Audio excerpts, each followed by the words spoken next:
बिस्मिल्लाहिर्रहमानिर्रहीम, अस्सलाम वालेकुम। मैं हूं ईसा नकवी। आज जुमेरात 28 जुलाई है। गुज़श्ता 4.5 माह से पाकिस्तान में जारी सियासी महाजराई और रस्साकशी आपके सामने, ख़ास तौर पर 17 जुलाई से 27 जुलाई के दरमियान जो ड्रामाई डेवलपमेंट्स हुई, उनके नतीजे में इमरान खान साहब पाकिस्तान के सियासी मंजरनामे पर एक मरतबा फिर बड़ा भरपूर और कामयाब कम बैक कर चुके हैं। इस वीडियो में हम बात करेंगे कि पंजाब की फतह के बाद और पंजाब में ड्राइविंग सीट संभालने के बाद इमरान खान साहब ने जो सबसे बड़ा ऐलान किया है, वो ऐलान क्या है। और पाकिस्तान के ज़मीनी हक़ाइक़ को देखें तो ऐसा लगता है कि जैसे ये एक दीवाने का ख्वाब है। वैसे भी इमरान खान साहब के जो क्रिटिक्स हैं, जो उनके नक्काद हैं, जो उन पर तनकीद करते हैं, वो ये कहते हैं कि इमरान खान साहब बड़ी इम्प्रैक्टिकल बातें करते हैं। वो ऐसी बातें करते हैं जो पाकिस्तान में अमल दरामद जिनके ऊपर मुमकिन नहीं है, वो ख्वाब दिखाते हैं और ये दीवाने का ख्वाब है। इस ख्वाब के बारे में भी बात करेंगे और ये भी देखने की कोशिश करूँगा, अपने एक्सपीरियंस से कुछ चीज़ें आपके सामने, कुछ एग्जाम्पल्स रखूँगा कि क्या ऐसा करना मुमकिन है या नहीं है। 27 जुलाई को जो कुछ हुआ, आपने देखा कि मुस्लिम लीग नून और पीडीएम की क़यादत, जो कि मुसलसल ये कह रही थी कि हमज़ा शहबाज के साथ ज़्यादती हुई है, वो पंजाब के चीफ़ मिनिस्टर उन्हें होना चाहिए था। सुप्रीम कोर्ट ने जो है वो इसको जुडिशल कू का नाम दिया मरीम नवाज़ ने, लेकिन इन तमाम जमातों के वर्कर्स स्ट्रीट्स पर नहीं आए, उन्होंने कोई एहतजाज नहीं किया। शायद ये लोग अपनी स्ट्रीट पावर जो है वो मुकम्मल तौर पर खो चुके हैं, क्योंकि दूसरी तरफ तहरीक इंसाफ के वर्कर्स हैं, वो इतने वाइब्रेंट हैं। वो इलेक्शन हार जाएं तो लिबर्टी गोल चक्कर, अगर वो इलेक्शन जीत जाएं तो भी लिबर्टी गोल चक्कर, बड़ी वाइब्रेंट किस्म की प्रेजेंस उनकी स्ट्रीट्स पर नज़र आती है। बहरहाल, to cut the story short, आपने जो शहबाज शरीफ साहब हैं उनका भी खिताब सुन लिया। इमरान खान साहब जो हैं उन्होंने 45 मिनट का एक खिताब किया, और इस खिताब को अगर देखा जाए तो उसका जो आगाज़ का चंक था वो इमरान खान साहब ने प्रैक्टिकली अब आइंदा आम इंतखाबात की मुहिम का आगाज़ कर दिया, क्योंकि प्रैक्टिकली उन्होंने एक तो शुक्रिया अदा किया बहुत ज़्यादा अपने वर्कर्स का, लोग जिस तरीके से निकले, लेकिन उसके बाद जो है वो गुफ्तगू को ले आए अपनी परफॉर्मेंस के हवाले से। उन्होंने बड़ा मेजर चंक इस तकरीर में रखा, उन्होंने बात की, उन्होंने बताया कि क्या कुछ हुआ उनके दौर में। क्विकली कुछ चीज़ें उन्होंने, ज़ाहिर है कि क्योंकि इमरान खान साहब ने ख़ुद भी कहा कि ये वो बातें हैं जो मैं अपनी अक्सर तकरीरों में कर चुका हूँ, लेकिन मैं रिपीट करना चाहता हूँ। I will not repeat them, लेकिन क्योंकि आई एम श्योर कि मेजॉरिटी जो है वो देख चुकी होगी। उन्होंने जो एतराज़ात लगाए 17 जुलाई के इंतखाबात पर, वो बड़े अहम हैं। उन्होंने कहा कि बिल्कुल किसी को ये लगता है कि रियासती मशीनरी का इस्तेमाल नहीं हुआ तो वो गलत है। रियासती मशीनरी का इस्तेमाल हुआ, इलेक्शन कमीशन उनके साथ मिला हुआ था, हमें हराने के लिए हर हरबा इस्तेमाल किया। लेकिन इमरान खान साहब ये कहते हैं कि 65 की जंग के बाद उन्होंने पहली मरतबा देखा है कि पाकिस्तानी जो है वो एक कौम के तौर पर उभरे हैं। उन्होंने अपने दौर में मईशत का तज़किरा किया कि किस तरीके से ग्रो कर रही थी। 17 साल के बाद वो कहते हैं कि तरक्की की शरह बढ़ी, रिकॉर्ड फसलें हुई, IT की बरामदात में इजाफा हुआ, पाकिस्तान फलाही रियासत बनने जा रहा था। हेल्थ कार्ड एहसास प्रोग्राम का उन्होंने तज़किरा किया। वर्ल्ड बैंक ने एहसास प्रोग्राम को उन्होंने कहा कि दुनिया का चौथा कामयाब तरीन प्रोग्राम करार दिया। कोरोना के हवाले से उन्होंने बताया कि किस तरीके से मुकाबला किया, और दुनिया के 3 बेहतरीन ममालिक में था पाकिस्तान जिन्होंने कोरोना की सिचुएशन को बड़ा एमिकेबली और बड़े बेहतरीन अंदाज में हैंडल किया। फिर उन्होंने कहा कि 3.5 साल के दौर में 50 रुपये जो रुपए की कदर है उसमें कमी हुई डॉलर के मुकाबले में, लेकिन 3.5 महीने में 53 रुपये की कमी हुई इनके दौर में।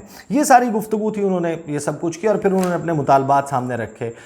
जो उनका एक्चुअल ऑपरेटिंग पार्ट है, मेरा ख्याल है जो असल में इस गुफ्तगू का सबसे जानदार हिस्सा है, वो मैं आपके सामने रखता हूँ। उससे पहले मैं ये ज़रूर बता दूँ कि इमरान खान साहब ने इंतखाबात के हवाले से अपना मुतालबा दोहराया कि इस सिचुएशन को अगर ठीक करना है, अगरचे बहुत वक्त लगेगा और बड़ा तकलीफ़ दे अमल होगा जिससे गुजरना होगा ये सब कुछ करने के लिए, उन्होंने कहा कि सबसे पहले इंतखाबात का ऐलान किया जाए और साफ़ और शफाफ इलेक्शंस हों, नया इलेक्शन कमीशन तश्कील दिया जाए। और फिर उन्होंने कहा कि अगर हुकूमत मिलती है तो सबसे पहले बैरून मुल्क पाकिस्तानियों को मोबलाइज़ करेंगे वो। फिर उन्होंने बताया कि ये हुकूमत जो है ये तो बाहर से पैसा नहीं ला सकती, क्योंकि बाहर वाले जो हैं वो इनके ऊपर ट्रस्ट नहीं करते, वो इनको पैसा नहीं देते। बैरून मुल्क मुकीम पाकिस्तानी अगर वो सरमायाकारी करेंगे, पैसा लाएंगे पाकिस्तान में, तो IMF नहीं जाना पड़ेगा। इंसाफ के निज़ाम की बात की, माफियाज़ की बात की, माफियाज़ को शिकस्त देने की बात की। फिर उन्होंने ये भी कहा कि मेरी कोई कोई ज़ाती दुश्मनी नहीं है किसी से, लेकिन मैं कौमी चोरों और डाकुओं के साथ नहीं बैठ सकता। अमर बिल मारूफ का तज़किरा किया।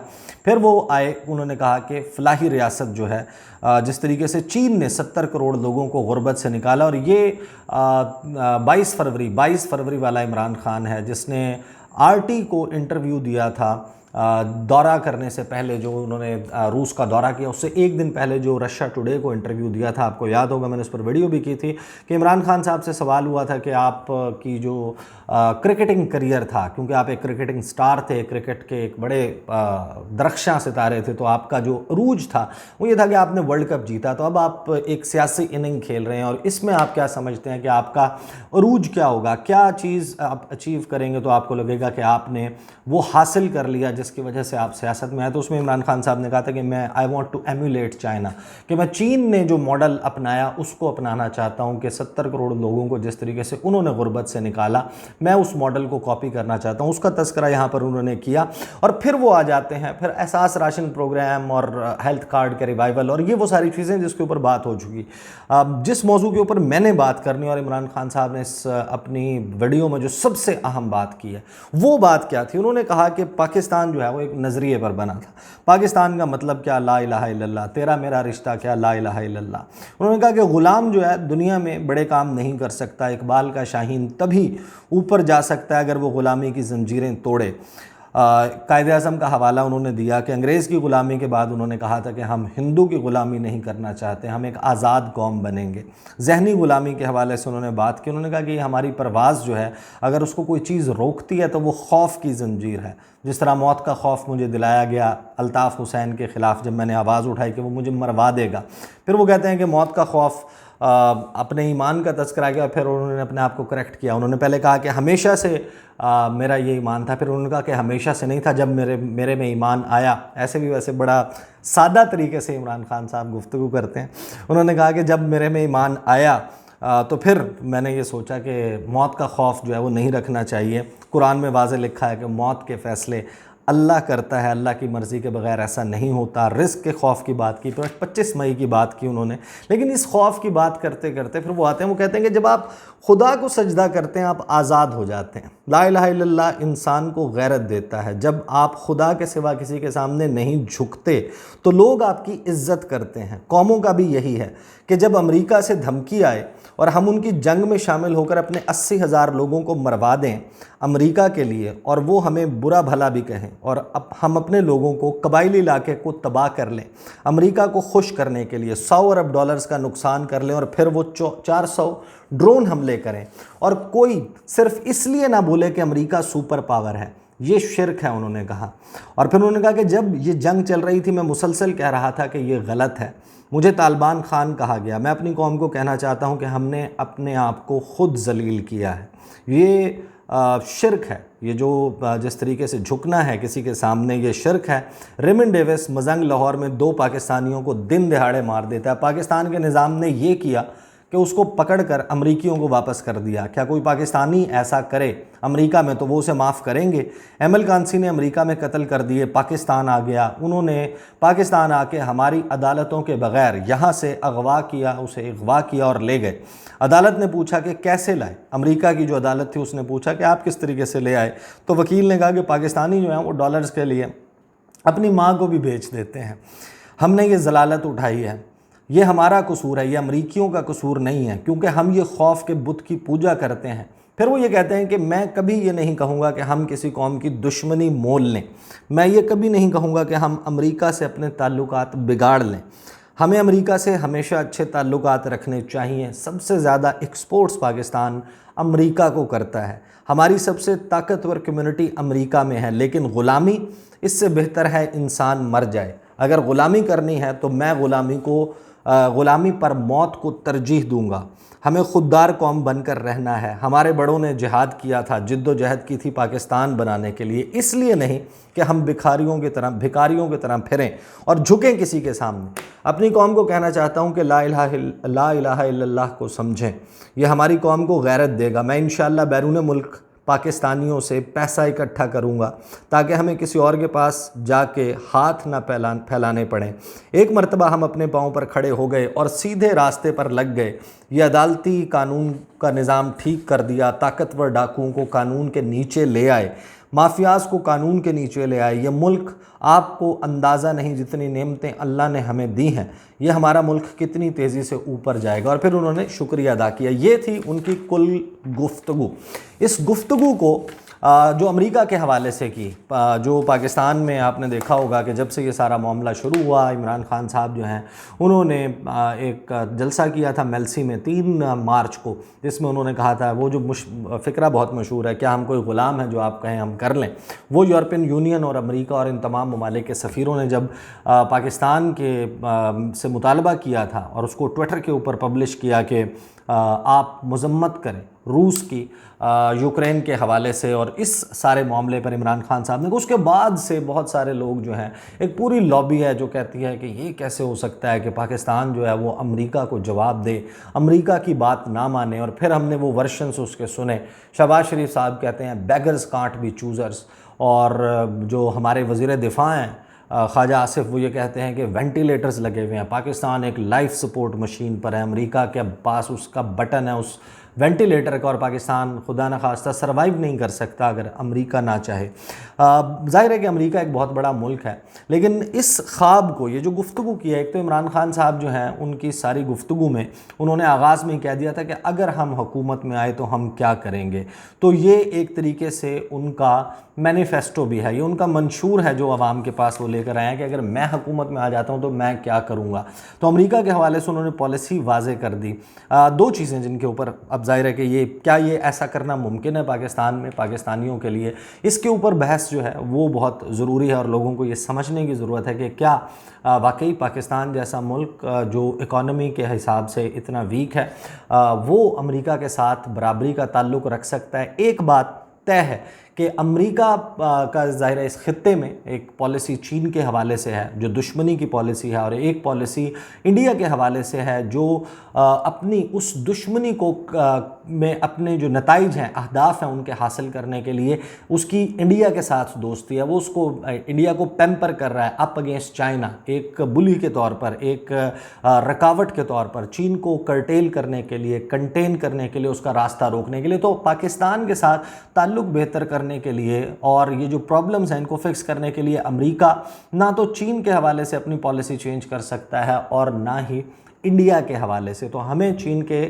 نظر سے اس نے دیکھنا ہے۔ تو عمران خان صاحب جو کہتے ہیں کہ ہم امریکہ کے ساتھ غلامی نہیں کریں گے، ان کے ساتھ فرینڈز ناٹ سلیوز، بیسیکلی انہوں نے یہ بات کی۔ کیا یہ ممکن ہے؟ اگر جو حالیہ تاریخ ہے امریکہ کی، اور خاص طور پر 2 سے 3 سال کو اگر آپ ٹریک کریں اور جو بائیڈن کے دور میں آپ خاص طور پر دیکھیں امریکہ نے کیا کیا۔ امریکہ نے نمبر 1 آپ کو یاد ہوگا، انہوں نے محمد بن سلمان کو کہا کہ میں اس کو اچھوت بنا دوں گا، میں اس کو پرایا آف دا ورلڈ، میں اس کو کوئی منہ نہیں لگائے گا۔ اور پھر ہم نے دیکھا کہ جو بائیڈن جو ہیں وہ ان کے سامنے جا کر بیٹھے اور انہوں نے بیٹھ کر ان سے تیل کی پروڈکشن بڑھانے کے حوالے سے بھی بات کی۔ وہی محمد بن سلمان جس کے حوالے سے جین ساکی نے جس وقت اپنی پہلی پریس بریفنگ کی تھی وائٹ ہاؤس میں، اور ان سے سوال ہوا کہ جو بائیڈن جو ہیں وہ دنیا کے بہت سارے ورلڈ لیڈر سے بات کر رہے ہیں، کب کریں گے بات محمد بن سلمان سے؟ تو انہوں نے کہا تھا کہ محمد بن سلمان کا لیول نہیں بنتا کہ جو بائیڈن امریکہ کا صدر اس سے بات کرے، جو بائیڈن اب تو بات کریں گے تو کنگ سے بات کریں گے، اگر محمد بن سلمان نے کسی سے بات کرنی ہے تو انہیں کہیں کہ جناب لارڈ آسٹن ان کے ہم منصب بنتے ہیں، کاؤنٹر پارٹ جو کہ امریکہ کے سیکٹری اپوائنٹ ہوئے تھے ڈیفنس، یعنی کہ ان کے وزیر دفاع، ان سے بات کریں۔ لیکن پھر وہی جو بائیڈن جا کر ان کے قدموں میں بیٹھے ہوئے تھے، تیل مانگ رہے تھے۔ پھر اسی طریقے سے آپ دیکھیں کہ جو بائیڈن جو ہیں ان کی اور سکسیسو امریکن گورنمنٹس کی جو پالیسی وینزویلا کے حوالے سے تھی اور ان کے صدر نکولس مڈورو کے حوالے سے، ابھی چند ہفتے پہلے جو سابق امریکی قومی سلامتی کے مشیر ہیں جان بولٹن، انہوں نے CNN پر ایک انٹرویو میں یہ انکشاف کیا کہ وہ تو ظاہر ہے کہ یہ اوپن سیکرٹ ہے، سب کو معلوم تھا، لیکن انہوں نے خود بتایا کہ میں بھی اس پلاننگ میں شامل تھا کہ نکولس مڈورو کی حکومت کا تختہ کس طریقے سے الٹنا ہے، جب وہ قومی سلامتی کے مشیر تھے ڈونلڈ ٹرمپ کے ساتھ، اس کا انہوں نے بتایا۔ اور پھر اسی نکولس مڈورو کے پاس ابھی چند ہفتے پہلے امریکی صدر نے ایک ٹیم بھیجی اور ان سے درخواست کی کہ آپ ہمارے ساتھ ذرا کوآپریشن کریں، ہم آپ سے پابندیاں اٹھا دیتے ہیں اور آپ جو ہے وہ آئل کی پروڈکشن بڑھا دیں۔ Same is the case with Iran. Iran جو ہے اس کے ساتھ امریکہ کی ایک مخاصمت موجود ہے۔ ایران اور اسرائیل کے حوالے سے کیا اس میں ڈیٹیل میں نہیں جاؤں گا، لیکن یہی جو بائیڈن جو ہے انہوں نے ایک ٹیم ईरान भी भेज दी कि उधर बात कर लें। दूसरी तरफ आप देखें कि इंडिया जो उसका हर तरीके से पार्टनर भी है, दोस्त भी है, उससे फ़ायदे भी उठाता है, उसकी डिफेंस डील्स भी हैं, वो क्वाड का हिस्सा भी है, लेकिन इंडिया जो है वो अपनी ऑयल की जो परचेजेज़ हैं वो करता है यूक्रेन और रशिया के, जिस वक्त क्राइसिस आता है वो तेल ख़रीदना शुरू कर देता है। अभी भी अमरीकी जहाज़ों पर लोड होकर जो रशियन ऑयल है वो पहुंचता है रिलायंस और जामनगर ऑयल रिफाइनरी और जो इंडिया की स्टेट ओन्ड ऑयल कंपनीज़ है वहाँ से रिफ़ाइन होता है, वही तेल दोबारा अमरीकी जहाज़ों के ऊपर लोड होता है, वहाँ से वो जाता है और सुएज़ कनाल से होता हुआ अमेरिका और यूरोप को रशियन तेल जो है वो प्रोवाइड किया जाता है। सऊदी अरब हो या फिर यूएई, वो रूस से तेल ख़रीद रहे हैं और अमेरिका इसके हवाले से कुछ नहीं कर रहा। काटसा की सैंक्शंस जो कि रशिया से जिस वक्त इंडिया ने ये फ़ैसला किया कि वो S-400 मिसाइल डिफेंस सिस्टम ख़रीदेगा, अमेरिका को होना तो ये चाहिए था कि जिस तरीके से उसने तुर्की पर पाबंदियां लगाई, countering American adversaries through sanctions act काटसा की, वैसी ही पाबंदियां लगती इंडिया के ऊपर, लेकिन उसने पाबंदियां नहीं लगाई क्योंकि जो मुल्क अमेरिका के सामने झुकते नहीं हैं, जो उससे डरते नहीं हैं, जो थोड़ा सा अपनी स्पाइन दिखाते हैं, अपनी रीढ़ की हड्डी को थोड़ा सा मजबूत करके सीधा करके अमेरिका के सामने खड़े होते हैं, तो बिलाखिर आपके पास ऐसे कार्ड्स ज़रूर होते हैं कि आप अमेरिका को मजबूर कर दें कि वो आपके साथ अच्छे तरीके से डील करे। तो पहली बात तो ये कि ये वही अमेरिका है जिसने आपको याद होगा कि जब 2002 में गुजरात में मुसलमानों का कत्लेआम हुआ, इसके बारे में नरेंद्र मोदी के बारे में अमेरिका में और बरतानिया में ख़ास तौर पर, इन दो ममालिक में तो पूरी कैंपेन चली थी बुच्चर ऑफ गुजरात कि गुजरात का कसाई है, इसने मुसलमानों का कत्लेआम किया। उसके वीज़ाज़ जो हैं उसको रिवोक कर दिए गए थे कि उसको वीज़ा नहीं दिया जाएगा, उसको दाखिले की इजाज़त नहीं मिलेगी अमेरिका और बरतानिया में। और फिर वही डोनाल्ड ट्रंप हो, ओबामा हो, उसके बाद जनाब अब देखें जो बाइडन हो, वो बड़ी आओ भगत करते हैं, मिलते हैं बड़े बेहतरीन अंदाज में नरेंद्र मोदी के साथ। तो वो अमेरिका का तरीक़ाकार यही है। और इमरान खान साहब जब ये बात कहते हैं, बहुत सारे लोग हंसते भी हैं कि अमरीकियों को मैं बहुत बेहतर तरीके से जानता हूँ, वैसे वो इंडिया के हवाले से भी कहते हैं और यूरोपीय ममालिक जो मगरबी ममालिक हैं उनके हवाले से भी, लेकिन उनकी इस बात में बहुत वज़न है जब वो ये कहते हैं कि आप थोड़ा सा अपने कार्ड्स को, सफारती पत्तों को बेहतर अंदाज से ख़रीदें। अमेरिका को जो इस रीजन में अफ़गानिस्तान के हवाले से पाकिस्तान की सपोर्ट चाहिए, उसके अगेंस्ट आप उसको एक अच्छे पत्ते के तौर पर इस्तेमाल करके अमेरिका जो है उसके साथ अपने ताल्लुकात को फ़िक्स कर सकते हैं। ये है वो ख्वाब जो इमरान खान साहब इस कौम को दिखाने की कोशिश कर रहे हैं। और दूसरी तरफ एक पुल फैक्टर जो है वो एक पूरी लॉबी का है जो हमें ये बताती है कि ना जनाब, अमेरिका की ग़ुलामी के बगैर पाकिस्तान सर्वाइव नहीं कर सकता। बेगर्स कांट बी चूज़र्स, भिखारियों की अपनी कोई मंशा नहीं होती, मर्ज़ी नहीं होती, उन्हें अपने आकाओं की बात माननी होती है। जिन्होंने वेंटिलेटर लगाए होते हैं, ये वेंटिलेटर किसने लगाए, ये भी सवाल है जिसके ऊपर कभी हम इंशाल्लाह बात करेंगे। और अगली वीडियो में एहसन इकबाल साहब के हवाले से एक बहुत ही ज़बरदस्त किस्म की उनका एक ट्वीट है, उसके ऊपर मैं आपको कुछ चीज़ें बताऊंगा। इस वक्त इंटरनेशनल डेवलपमेंट्स क्या चल रही हैं हमारे रीजन में और पाकिस्तान में क्या चल रहा है इंटरेस्टिंगली। अगली वीडियो में मुलाकात होती है, मुझे इजाज़त दीजिए, अल्लाह हाफ़िज़।